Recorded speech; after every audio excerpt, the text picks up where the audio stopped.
We came across this poster the other day and posted on our Turning Point page. It's says this is basically backing pedophiles. It says pedophiles are people too because love is love. Can you just bring that up, Rami? Sorry. It says pedophiles are people too because love is love, and it's got a man with a child and You know what it is? LGBT flag. You know what it is? It's what's a woman today, and tomorrow it's going to be what's a child, you know? Yeah. Yeah, love is love, mate. Love is love. And if you don't like that, then you're being homophobic. It's like, or pedophobic. It's like, what? We just lost the thread. You know, ever since I left school, I've been trying to find the adults in society. I'm still looking. It feels that way because in government, they tended to take care of these things. Professionals in medicine were professionals in medicine. I know. But it just seems to be like we've lost the plot completely. Well, look, I've tried to get the message across to central people in government. And I've got colleagues in government who've set me up, you know, with meetings for me to explain in the simplest possible terms why they should not be supporting transgender medicine. Yeah. And I've spoken to some children's commissioners and one of them said to me, I started to launch into, you know, why, you know, it's not right.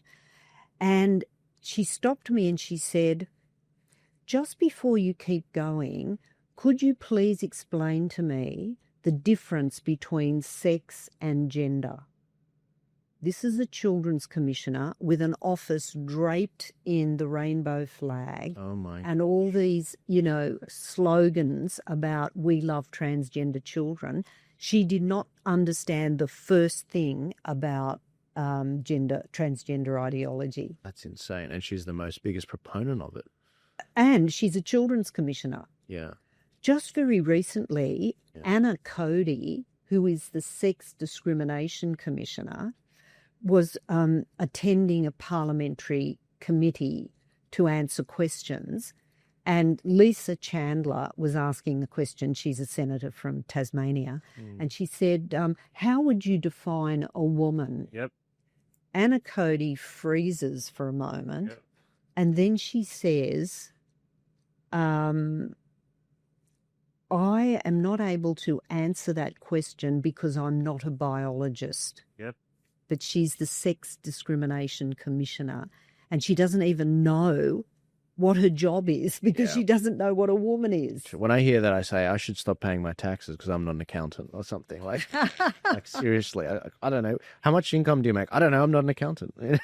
Exactly. But it is. But what do we pay? How much is she earning? 400,000. Oh, must be. You know, like. And you know what she said?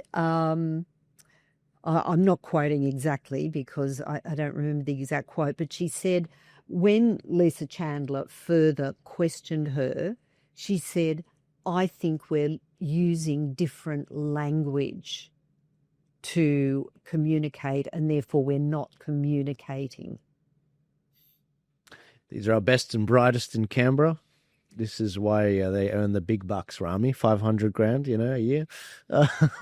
See, this is the moral narcissism. Yeah. And also the abdication of their moral code, of their integrity. Yeah. I mean, she was prepared to make herself look like a complete fool, which I believe her to be now, rather than saying, I don't know why I'm adhering to this ideology because it's so wrong and it's doing so much harm to women and children. And there's no courage. There's no courage to even. There's no sense of their own. You know what they stand for, and there's no courage, even if they knew what they believed. If you take the camera and go to Western Sydney, you'll be able to ask anybody you see in the street, "What's a woman?" and they'll know.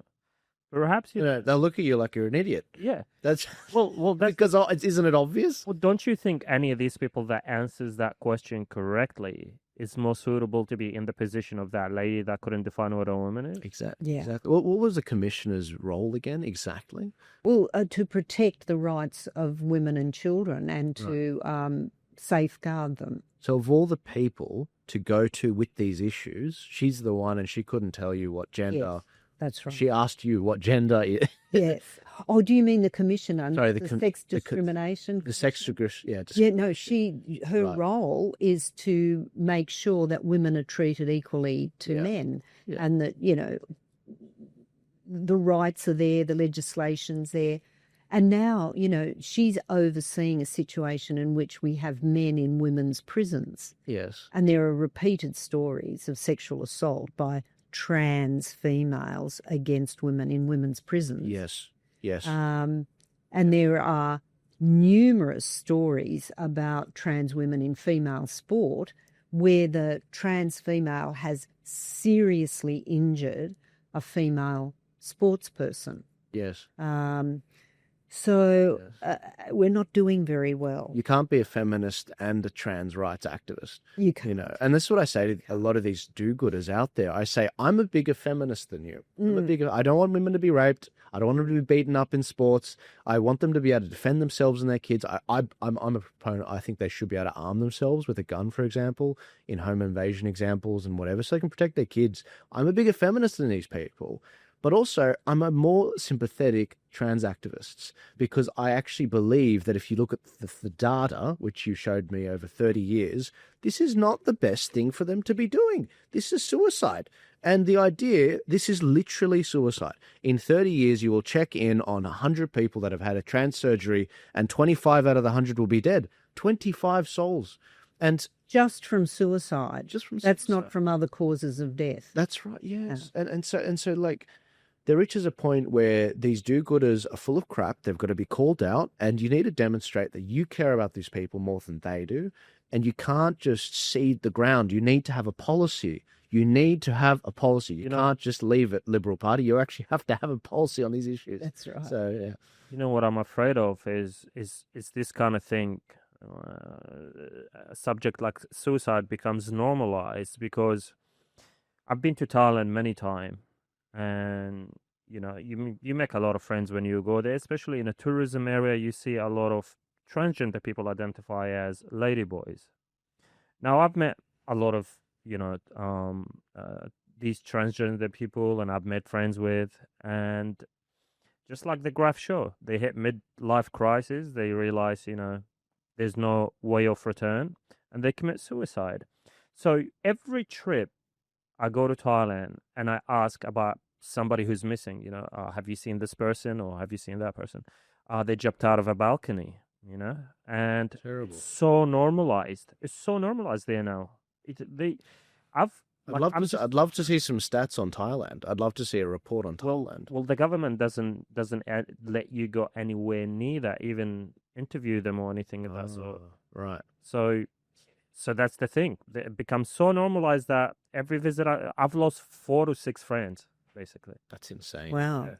Thank you so much for watching the show. I hope you enjoyed this particular clip.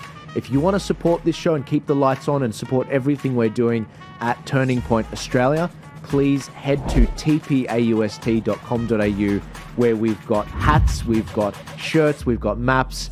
And if you don't want to buy any merch, that's perfectly fine. If you want to just buy maybe a cup of coffee a month for as little as $4 a month, you can help us get a small long black to actually support the show and actually keep things going. Thank you guys so much for your support. Please remember to like, share, comment, and subscribe. I'll see you later.